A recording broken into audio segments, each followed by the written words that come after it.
Hello, and welcome to the Monster Mechanics Podcast, where we take creatures of myth and media and see how they can be improved. I am your host, Scott Paladin, and with me as always is the Scooby to my Scrappy, Zach Jaquays. Zach, what's today's episode? I don't know. Why don't you tell me? I have a pitch for you, which is that fantasy races need to not be just races. They need to be more different. I'm thinking fantasy species. Okay.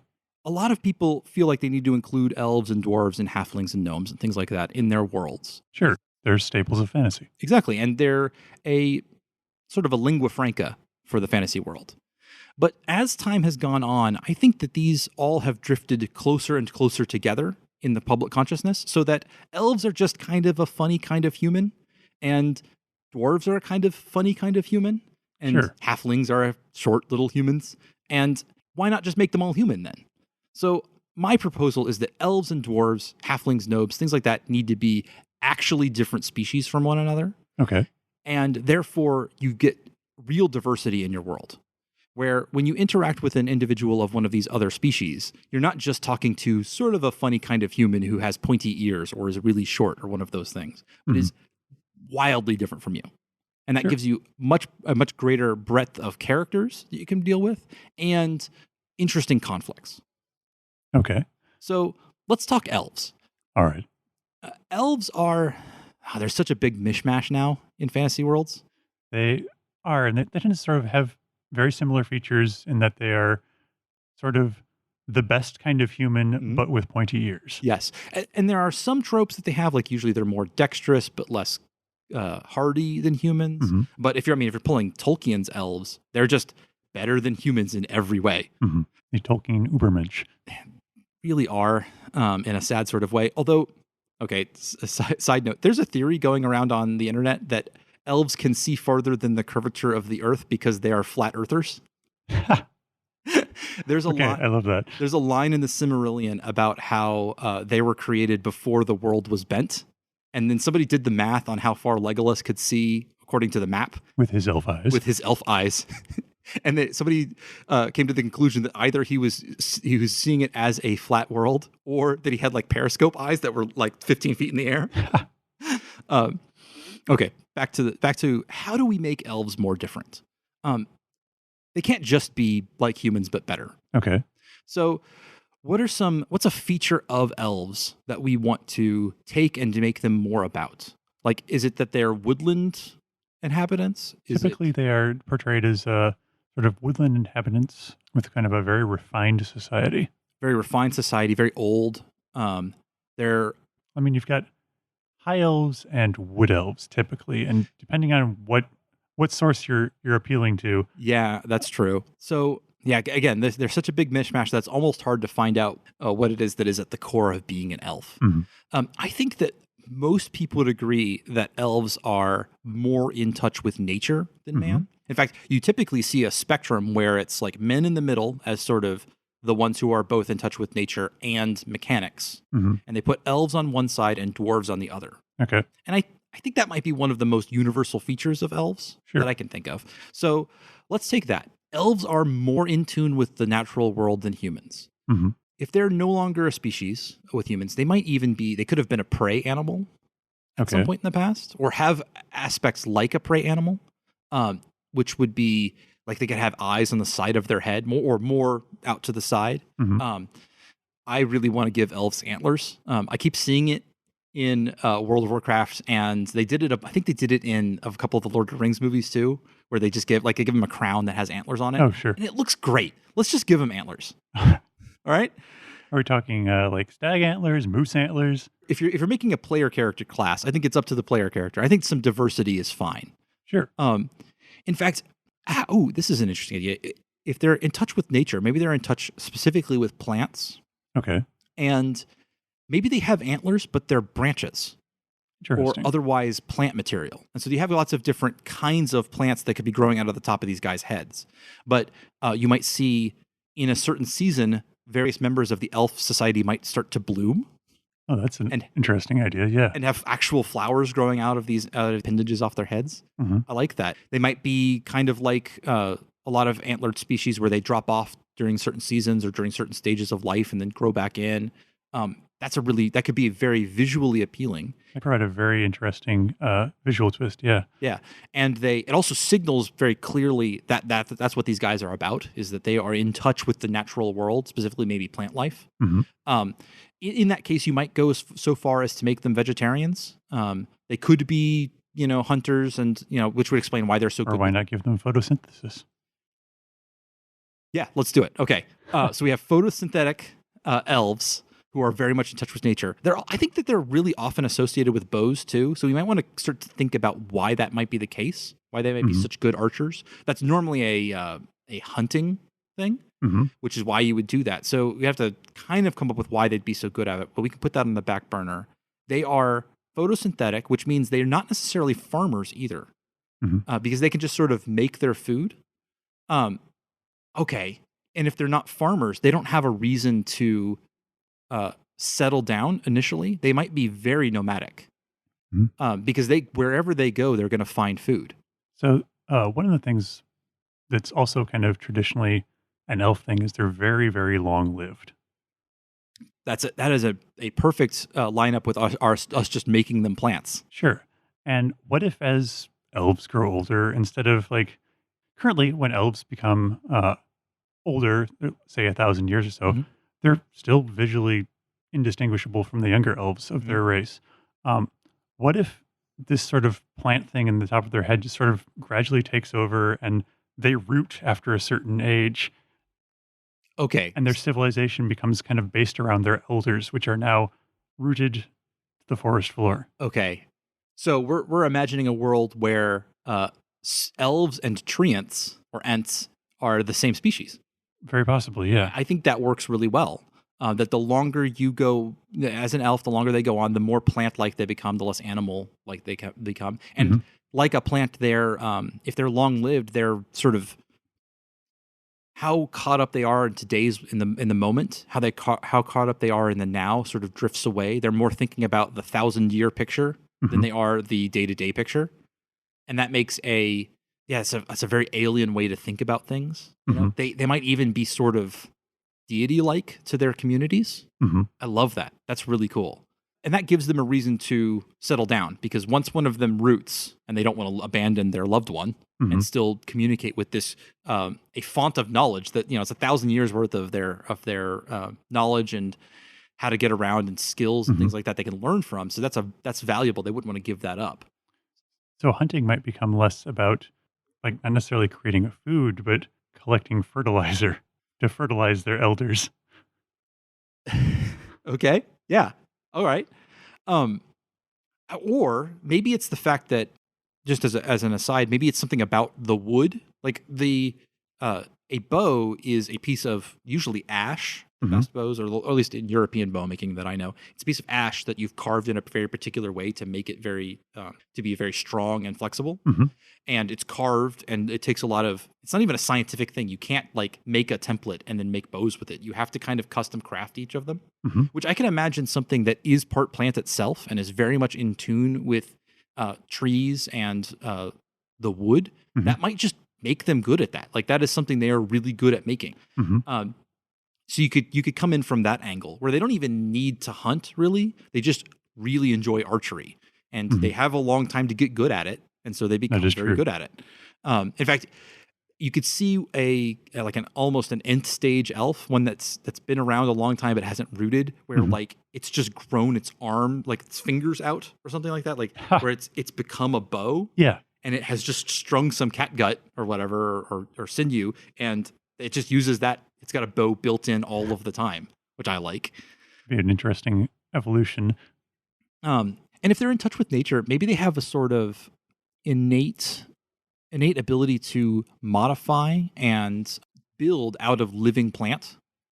Have you seen where people will take trees as saplings and form them? Sure. So you can imagine that might be the way their cities look. Is they never chop something down and then reform it with saws and things like that. Instead, because they have the time, they plant a tree there and they form it over time to become what they need it to be, where they need it to be. Because they have the time and patience to do that. And the sort of intuit knowledge of, okay, well, this is how a plant will work, and I can do this, and this will keep it alive, and I know if I do that, like making them very in tune with that part of their world makes them very different from how humans approach things. Sure, I'm sure they're aghast at human carpentry practices. Absolutely. And it might even not be a thing of like, oh, that's barbaric, but they might be like, why are you going through so much trouble? All you have to do is this thing that you couldn't possibly do in the time that you have. Yeah. Just wait 100, 120 years and it doesn't take that long, and it'll last forever because, we've built a wall out of trees.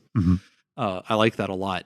Yeah, I think that actually would tie together the elves, ents, and dryads kind of all together. Sure. The concept of the dryad, which is like a woman who lives inside of a tree, you could just rope that in and say, well, that's kind of coming from this idea of the elves who are in tune with their elders and like talking about their mother tree. Well, no, that literally is their mom, like who just rooted a few thousand years back and is still there. I like that. And that gives you an opportunity to make elves who are very alien because they're going to think on a much different time scale than humans. This also gives the idea that they might be photosynthetic gives some credence to the idea of them climbing trees all the time just to get above the canopy in order to get the couple of hours a day that they need to stay in the sun. Sure. In fact, one of the things I've seen occasionally is that elves don't sleep. That's something that a lot of different authors have pulled. That might be because they spend some time photosynthesizing instead, where instead of having to lay their head down for 8 hours a day, instead they have to get out in the sunlight and stay very still for a few hours a day in order to get their nutrients. That'd be interesting. It might even lend to making elves sort of a nocturnally active That was exactly the thing I was thinking. Yeah, that if you have to be sedentary during the day, you might be conscious and like able to speak, but you can't move. You're stuck at night, or you're stuck during the day. At night, that's when you get all your shit done. Yeah, and that might even kind of tie back into elves are traditionally thought to have better eyesight than other species. If their eyesight is seeing at night, well, there you go. Absolutely. That makes something that always seems sort of tacked on just because they're better than humans, now more integral to their whole milieu. Sure. Very on theme for them. Yes. Yeah, that's great. I like that. Well, I think we've made sufficiently alien elves. They're going to be half plant creatures that can't even see the short term, Sure. I like that a lot. And they're going to have this, entirely plant-based society with centering around their ancient elders. I think that's sufficiently weird. Okay, let's talk dwarves. Okay. So again, they've been so mishmashed that it's almost hard to find their initial the core of dwarfdom. The earliest version of the modern dwarf that I can think of is the ones from Norse mythology. There isn't a whole lot there. They are mostly associated with the construction of fine things. Yes. Which I think has mostly kept through. I'm having a hard time thinking of any fantasy dwarf that doesn't make cool stuff. Yeah, that has sort of been the unifying theme throughout all dwarves is they're excellent craftsmen. So excellent craftsmen. I think we might want to go with cave dwelling or something along those lines, subterranean, or at least highly associated with the earth and rock, things like that. Just to give them one other aspect. We have, nature and trees was where we went with the elves. Sure. So let's go with stone and rock. They need to be really different. They can't just be mechanists like humans. Sure. I think they might be living rocks. Okay. This is something that Pratchett did really well with his trolls. But I think it would be more thematically fitting with dwarves. Okay. They would be very, very stone-like. And you could see them even, if your hands are made of a resilient, semi-flexible stone, you could craft things with your bare hands. Sure. Like you don't even need tools to work metal. You can grab a red-hot iron ingot and shove it onto an anvil and just pound it out and work it like clay. Interesting. Because you've got heat-resistant hands, so you can just work it. Sure. And because that's something that they were able to do, for all of their history, they didn't have to wait to develop tools in order to start working these materials. It's not even something they might not even be proud of. It's just something they take for granted. Sure. They might go, yeah, we all do that. That is what it means to be a dwarf. But we're not proud of breathing. Yeah. Or I love the idea of a little child dwarf messing with like gold and just like braiding it the way that other children braid friendship bracelets. Oh, yeah. I do like the idea of dwarves as sort of living stone, but I also like the idea that if they're underground, that maybe they're also blind. That is something that a lot of fantasy worlds drop for reasons that I don't understand. Like blind is such a universal thing about subterranean species. Mhm. I think it makes perfect sense for dwarves. Like with that in mind, like craftsmanship becomes more of a tactile thing rather than It's literally working with your hands Mhm. and feeling it with your fingers. And so their appreciation of, fine craftsmanship would be more based on touch than how it looks. So dwarven craftsmanship could actually start to become very alien looking. Oh, yeah, it would be about the textures of things Mm-hmm. and sort of emphasis on the edges, I believe. Yeah. Yeah, so if they're all blind, they're going to what they emphasize is going to be very different. It's going to be all about the texture and the form of something. Absolutely. And for example, they won't care about color at all. Mm-hmm. In fact, it might either be completely grayscale or natural material colors, or maybe it's garish. Like they might not differentiate between different colors of stones. And to a human, it might look like they're disregarding something that's really important, but for them, it doesn't matter at all. And they might, again, they'll probably live in complete darkness. So if they're blind, what is their primary sense then? Hearing? Well, I have to imagine like underground, like touch is probably very important to them. Sound, like probably normal. Yeah. Based on my memory of cave species, they do have pretty good hearing because caves are not particularly loud environments. And so they have very sensitive hearing. Sure. Which means that loud noises will probably be painful to a species like this, like our version of the dwarves. And if they're constantly forging and or whatnot, they may be inured to it. Yeah. Some RPG settings give dwarves some version of like an earth sense, where just by being in contact with the ground, they get some sense of the world around them. And for a species that is living rock or living stone, I think that would make sense. I think that works well. Like I almost like the idea that they're both blind and deaf, and they live through almost an entirely alien set of senses. I am all for making them as weird as possible. So Sure. Yeah, absolutely. Yeah, a world where their main. I think that you might want to still give them something like smell, or there might not be any difference between touching something with their fingers and touching something with their tongue, the way we have, where they get all of their senses go through this sense of touch, and when they put their hand on a piece of marble, they get not just its texture and the relative temperature, but they also start to sort of smell and taste it as well, so that they can go, oh yeah, there's some silicon in this, there's some impurities in this rock, and I know that because I've touched rocks my whole life, and I have a very clear sense. It also means that shaking hands with a dwarf means that they're going to know what you were just touching. It also makes communication with them much harder. Sure. Because they're not even going to get sign language, and they're not going to get vocal speech. I do like the idea of like going back to that thing of like if a dwarf is made of stone and whatnot, what happens if it's like fragmented or chiseled? Like, what if it's still able to sense through the part of it that's been removed? That is pretty cool, especially if you're imagining these as sort of they come into the world fully formed and stay that way. I think maybe they hatch from geodes. I think if they're a creature that grows from a child state, then they're just biological enough that maybe that doesn't make as much thematic sense. Okay. But certainly if they were, I mean, you can almost imagine a jealous earth god looking at man and saying, well, I wish I'd created something as cool as that. Yeah. And just making the rocks into a man and instead having created dwarfs. What if they start off like as just sort of a rough form, and either the dwarf's parents or the dwarf itself forges or crafts itself over time, and so you end up with wildly visually looking different dwarves as each one sort of defines itself? That's really cool. I like that a lot. Well, we might leave the origin of when a new dwarf is made as a little bit vague at the moment. Sure. But I love the idea that you start with X, a version of them, sort of a lumpy clay for, like the child first sculpture version of a creature.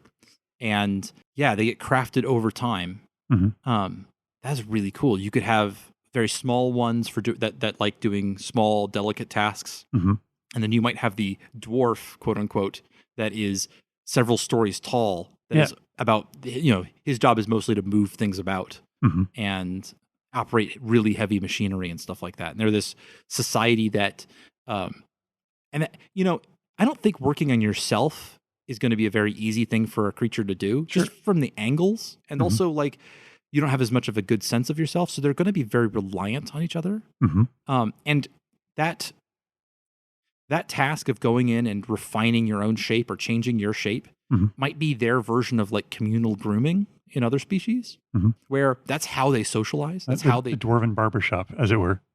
I was thinking more about like the way a lot of monkeys will spend a lot of their time grooming each other as a way to build their social bonds. And so, this is the exact same thing. This is like you ask the most trusted person you know to make the changes to you, and they would do in reverse. And that's how you reaffirm your social bonds. And I like that. Yeah, and they would, and because of that, they might have these very tight troop-like cultures where everybody knows everybody really well because they all work on each other. And if any one person was exiled, they no longer are able to take care of themselves.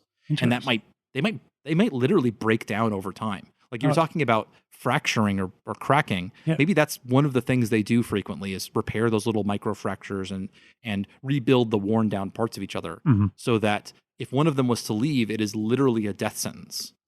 I like that. Maybe the idea of like killing or destroying a dwarf isn't something that's considered, but exiling is basically the same thing to them. Yeah, they wouldn't. The idea of them breaking one of their kind wouldn't even like they're like, no, that's just not. No, I worked on that. I'm not going to break that. Yeah, no, like that's just not what we do. But we can't keep you in the society, so we're going to kick you out. And if you don't find somewhere else to live and people to take care of you, then your time is numbered. That's really cool. Okay, those are sufficiently alien dwarves, I think. Then. Yeah, I think we've covered that pretty nicely. I think we have to tackle these next two as a pair, because halflings and gnomes, every time I see these in fantasy, they're basically the same creature. Yeah, that does seem to be the case of late, that there's very little to differentiate the two. They're both short.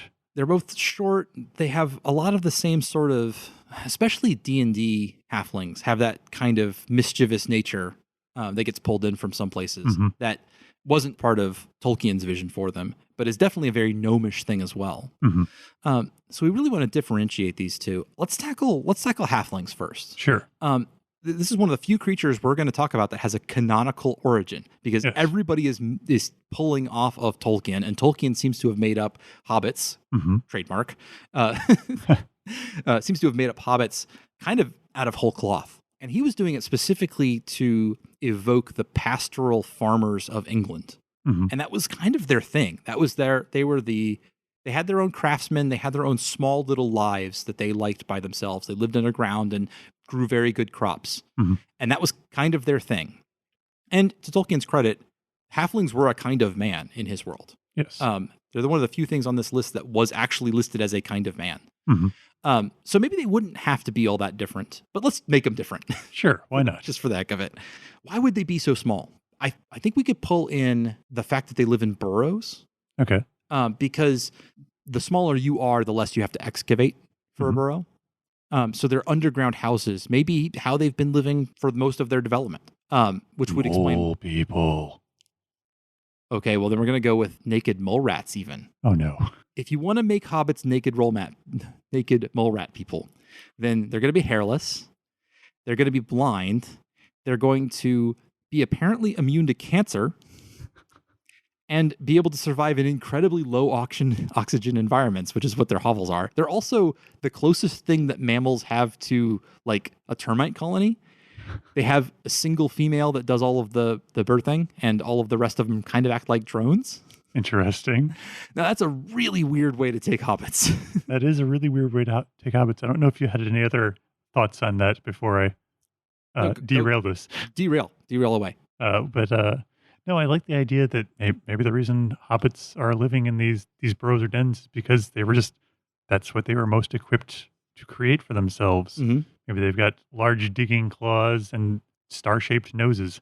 Actually, that keeps them away from our version of dwarves too, which are all about working in stone. Mm-hmm. They're about dirt. That's their thing. And so having those big shovel claws to work the land, and that leads them to a proclivity towards farming too, because it's like half the effort for them to till soil than it would be for a human to do so. Mm-hmm. I like that. Yeah, if they're burrowing animals, they'll probably have pretty good low light vision as well. Mm-hmm. They're going to be burly little stocky guys too. Oh yeah.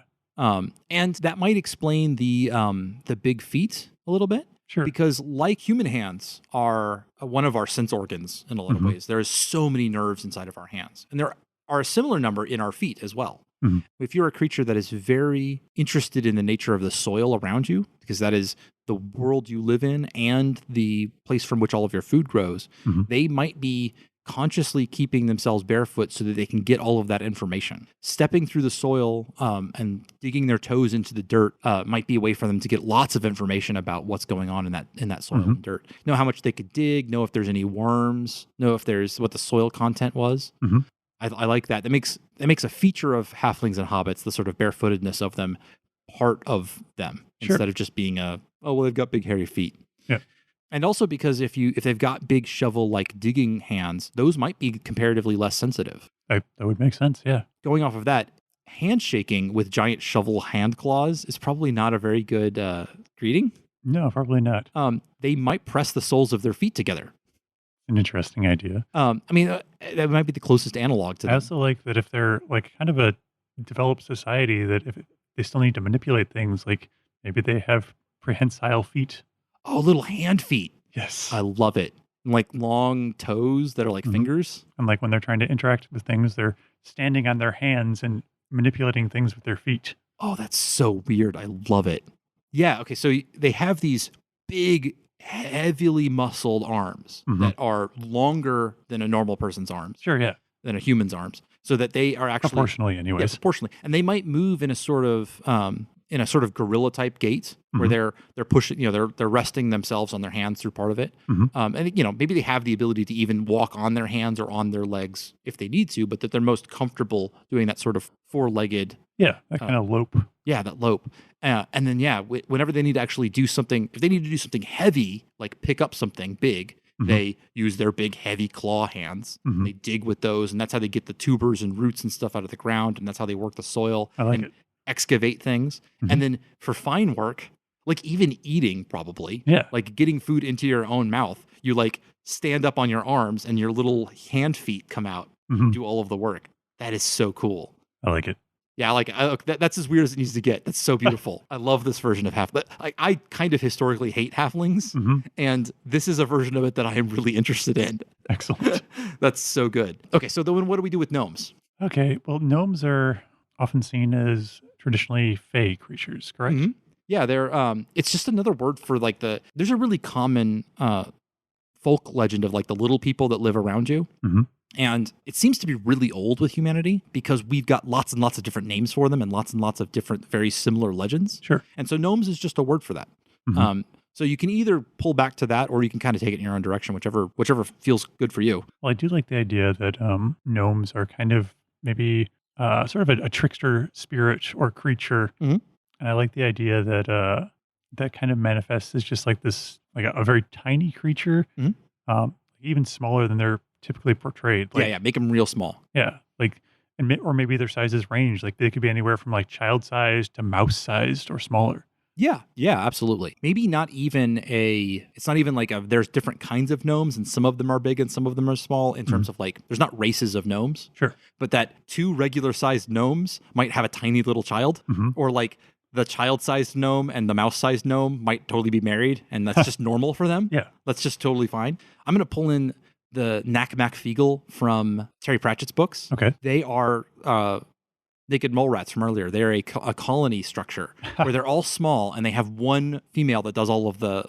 birthing. They're all just one big family. They're all related to one another. Where they're these little tiny guys, but they have some sort of amount of dimorphism too.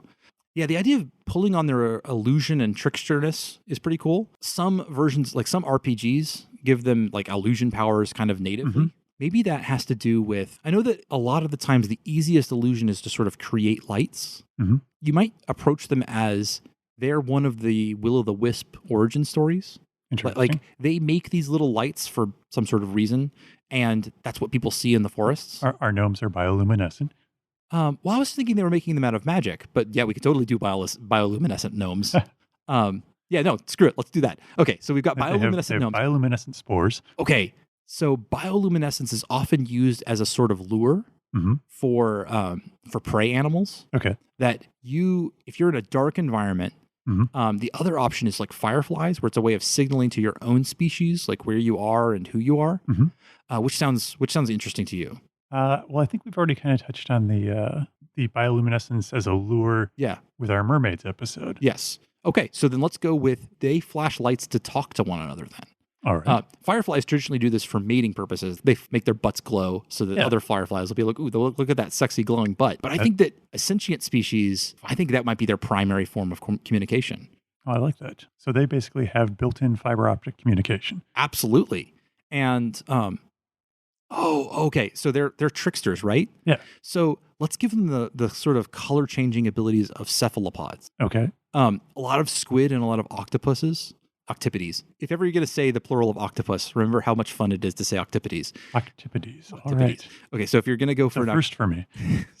But a lot of them have the ability not only to change the color of their skin to camouflage themselves, but even the texture, so that when they come up against like some coral, you cannot see that there is a creature there. And so making these little men or women who can, if they walk up against the tree trunk, they can just disappear. And then one of the things they can do with their skin is also flash light. And doing that in patterns and with colors and in different timings would allow them to communicate with one another. Okay. So they may never speak aloud because they just know what each other's thinking. Why would they? Yeah, why would they have an inferior form of communication? Yeah, well, except for they have to be looking at one another to be able to communicate. True. But they Unless they have like dragonfly eyes or something. See, I was imagining more like the lemur eyes. Oh yeah, just big ones. Yeah, just huge eyes because they want to. That's very important to them to be able to see, not only to communicate with each other, but to gather information about their environment so they can better mimic it.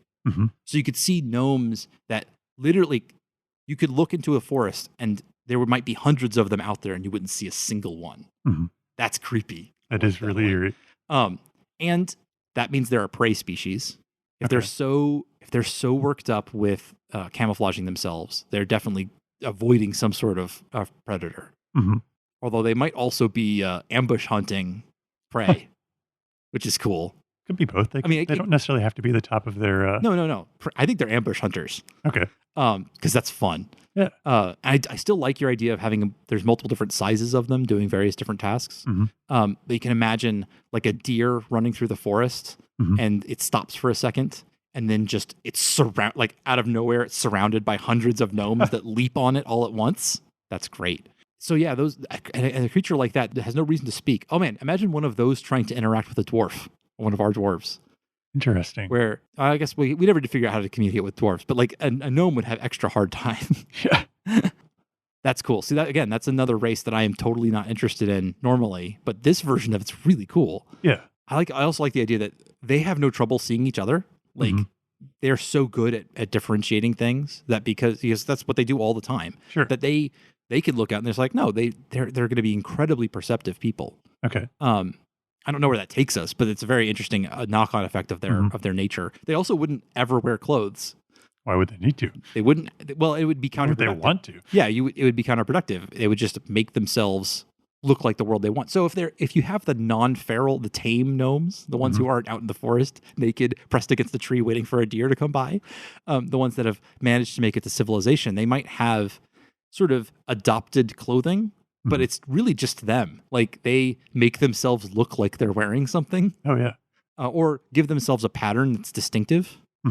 Oh, that's kind of cool. The idea that they, one gnome to a next is almost impossible for other species to identify because they're going to look different from moment to moment. So each of them adopts something as a signal. Like a tick or of some sort. Or I was thinking just like it might have a pattern on its chest. Like, okay, that one has 4 red dots. That's Jerry. I know that's Jerry.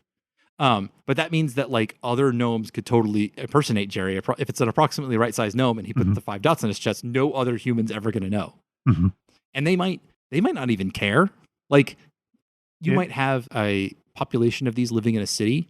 They might have only constructed a dozen outside personas to interact with the outside world, and they just adopt them as needed. Well, if you go back to the idea of them only having like a single queen or something, and now it's a hive species, individualism becomes much less important. Exactly. And they don't, it wouldn't even occur to them to not do that. Like, okay, well, I'm just a drone, and these guys really want to talk to Jerry, so I'll be Jerry. And I know what Jerry would say, because we're all the same guy. Like, we're all... Yeah. That's cool. They might share their information freely between themselves, and like, you're going to interact with one of them. That basically means you're interacting with the entire colony. Sure. I like the idea also of them, if you have one colony of them in a town or a village or city or something like that, they're fine. Any gnome that you see might be from that colony. If another one moves in, like they have to have a war about it. Like they're incredibly territorial. Ooh, I like that. Especially in a civilized world, you can't abide other gnomes in the area because that's going to confuse all of the non-gnome people about who's who. And I also just like the idea of them being really territorial. That just sounds like fun. And then like a gnome war could be going on in the city at that time and you'd never know because it's all hidden. And I also like the idea of with gnomes being able to impersonate each other, you end up with gnomes doing war by cat's paws where they offend other species. Oh, false flag operation and all that? Yeah. A war of subterfuge is exactly how they do it. Yeah. And that makes gnomes like the perfect spy. Like if you are the kingdom of, or if you're the king of a kingdom and you need an intelligence service, you just get yourself a big gnome colony. Okay. And that's your intelligence service. Like they're really good at it. That is like, it's like trivially easy for them to like lie and trick and hide from humans. So you get them on your side and they'll just know everything that goes on in your kingdom. So, but if they don't speak, communicating that becomes tricky. Yeah, I think they have to come up with some sort of written language or maybe semaphore. There you go. Like if you send your little messages out with your little flags and you just see the responses from them. With a light-based communication, like Morse code or something binary immediately springs to mind. Oh yeah, binary is good. Morse code, absolutely. Something along those lines where it's timed flashes. And they might have one language for communicating with non-gnomes and then the more naturalistic language they use to communicate with each other, which is faster and more efficient. Sure. And for them, it feels like when they're talking to humans, it feels like, it's like, oh God, I have to... Back to my 56K modem. I love it. Okay, so I think we have made sufficiently bizarre... Waiting for this image to develop for for hours now. It's one line at a time? Yeah. That's awesome. I think we've made sufficiently alien races. I have one last topic I want to cover. All right. Which is, now, I don't think this appeals to most of what we've come up with because there's probably no option for this with as weird as we've created. Sure. But I want to talk about hybridization. Okay. So in a world where elves are more like what most people think of as elves, and they're not our plant-based weirdos. Dialing things back to a somewhat more normal. Like I kind of imagine a world where Australopithecines and Neanderthals and all the various hominid species that existed at one time continued all to evolve into modern species. Okay. And so you have, maybe you have something that we could call elves, and they're from I can't remember one off the top of my head. Actually, hobbits would be like Homo florensis, right? Okay. They joke that they're actually hobbits. They're these tiny little hominids from Java. Anyway, so the idea that all of these would have been from a common ancestor, so they're pretty close to one another. In fact, like the difference between a human and a Neanderthal, if you saw one on the street, you might not even be able to notice. But they are separate species, and when separate species hybridize between the two of them, they don't blend the way that a lot of fantasy writers make them. If you get a half elf in D&D, they're like halfway between a human and an elf. They're going to be a little bit taller than an elf and a little shorter than a human, and their ears are going to be a little less pointy. Lifespan becomes kind of an average of the two. Exactly. You pretty much, it's the easiest thing to do is just average everything out. Sure. That's not the way hybridization actually works in biology. Okay. You get that sometimes. Hybrids of tigers will sometimes have like a muted version of their stripes. But you also get things like when you hybridize a donkey and a zebra, you get a Z-donk, and they have patches of zebra stripes. Like they get the legs of a zebra and the body of a donkey. Okay. And I think that's an approach, especially with fantasy species hybridization, that would be more interesting, where instead of getting a blend of the two parents, they get sort of chunks of their parents, where Interesting. they might have completely elf ears and they might have regular human eyes, and they might have human length legs and elf length arms, and so that the proportions are off slightly. Interesting. And then, especially with things like if you're going to go with orcs or something like that, where like they'll have green arms, green legs, but a pink body, or tusks on the bottom half of their jaw but not on the top half, or choose any feature and just give them all of one parent and none of the other. That you'll see that a lot. I'm also picturing orcs with a vitiligo. Yeah, where you get vitiligo. Yeah, patches of green. That's more interesting to me than just like, it's a perfectly blended average of the two. Sure. You can also hybridize, and sometimes weird happens with hybrids. Okay. Give me an example. Ligers. Everybody's favorite hybrid in the world is liger, which is it's the father is always first. So that would be a male tiger and a female lioness mating creates a liger. Well, as it happens, one of the genes for that restricts the growth rate for each of those species happens to not match up with the chromosomal pairs. Okay. So you end up with a creature that does not have a growth regulatory gene that works properly pretty much all the time. And ligers are huge. They're bigger than both tigers and lions. Oh.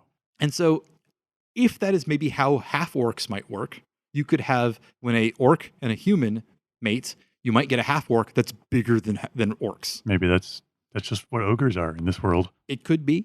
Sometimes the reverse of that is true. In this case, I think it's Tyons tend to have a overly active growth regulating gene, and they tend to be smaller than both.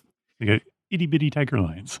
Pretty much, yes. You also get other knock-on effects. Like most hybrids are sterile. Okay. And also hybrids are just difficult to come by. If the number of times the parents mate will not necessarily result in viable offspring nearly as frequently. If you want to go this route in your fantasy world, you need to make sure that hybrids are kind of rare. Okay. Because that just by nature, unless you want to have fun with it and just be like, no, anything can mate with anything, and we're just going to hybridize them in a weird ass way. I'm totally with you on that one. That sounds like fun. I'm sure there are plenty of authors that go that route as it is. Yes, but the sterility item is, I think, important to keeping the species separate, because if they can crossbreed successfully with frequency, they're just going to become the same species. Sure.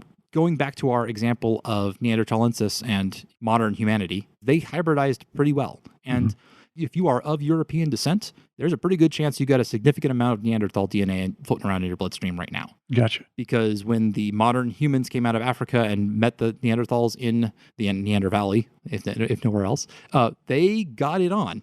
And the evidence of that is still with us. If that was the case in your fantasy world, that they can just mate and produce offspring, and those offspring can mate and produce offspring, then they're going to blend together. And one or both of them are going to go extinct as something new comes out.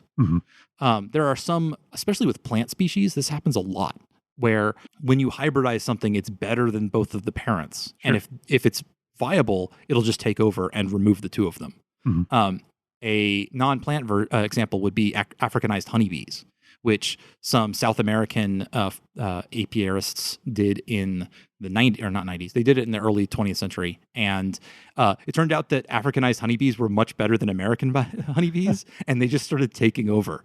And it was a big, man, in the 90s, I remember there was like a scare. Like everybody was watching as the bees got more and more north through Mexico, and they're like, they're going to be here next year. They're going to be here next year. I do remember killer bees being a very big worry of mine as a child. Yeah. Well, and that's because of hybridization.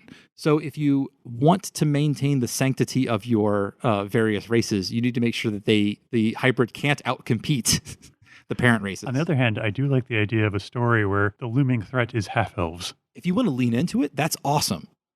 Or even just you could literally have it where half-elves are more fit than both humans and elves, and they have decided to become their own thing and have made a nation of half-elves that are going to take over the world. That's pretty cool. You could also just make it a looming sort of societal tension that the older races who have now used to be separate and are now living kind of commingled, and they're hybridizing more and more. And so there are more half-elves, there are more half-orcs than there used to be.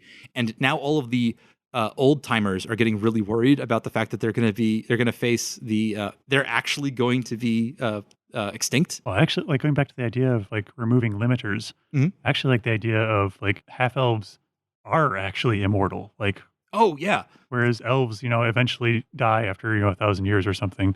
These half elves, like, unless they are slain, they just don't die. that's actually kind of cool. So going back to our elves, Mhm. you could have it where whatever mechanism exists in humans that causes them to age Mhm. isn't inherited, Okay. and then whatever part of being an elf makes you become more plant-like over time isn't inherited. Mhm. And those processes being absent in the child just never happens, and they just keep going. That's a badass NPC. Yeah. I'd love to see that character. I don't think it'd be kind of a boring PC because they would have just seen everything and know everything. Sure. Yeah. Although one little niggly thing about immortals is they do tend to know more than they should. Imagine being like, you're talking to your immortal friend and you're like, oh, how was the Renaissance, buddy? And he's like, I don't know. I was in Africa then. Like that whole time, I was in Africa. I don't know what was going on in Italy at the time. It's not omniscience, and Yeah. it doesn't necessarily impart the burning desire to study everything. Yeah, and I mean, realistically, they'd probably know like one famous person, maybe. Like, Yeah. like okay, yeah, I knew Leonardo da Vinci, but And now he just won't shut up about how he knew him. he's got to name drop him all the time. Yeah. So back when I was hanging out with Leonardo da Vinci, Oh God, you know. he would definitely say Leo Oh yeah, every time when I was hanging out with Leo. you know. Da Vinci. yeah. We never called him that because it was just Leo. He was the only one around. Yeah, I mean, it was, hey, Leo. Yeah, so yeah, if you're gonna do hybrids, make them weird. I think that if you just average things out, it makes things more boring over time. So take a cue from nature and make them weird. I think that's definitely the way to go with your hybrids. All right. Well, we've definitely taken what is normally sort of a I think more and more boring subject and given it some new life. So I think we're done. We're done. I'm done here. All right. Bye. Bye. Thank you for joining us on this episode of Monster Mechanics. Additional information and show notes can be found at our website, monsterpod.org. If you'd like to support us, head on over to patreon.com/monsterpod.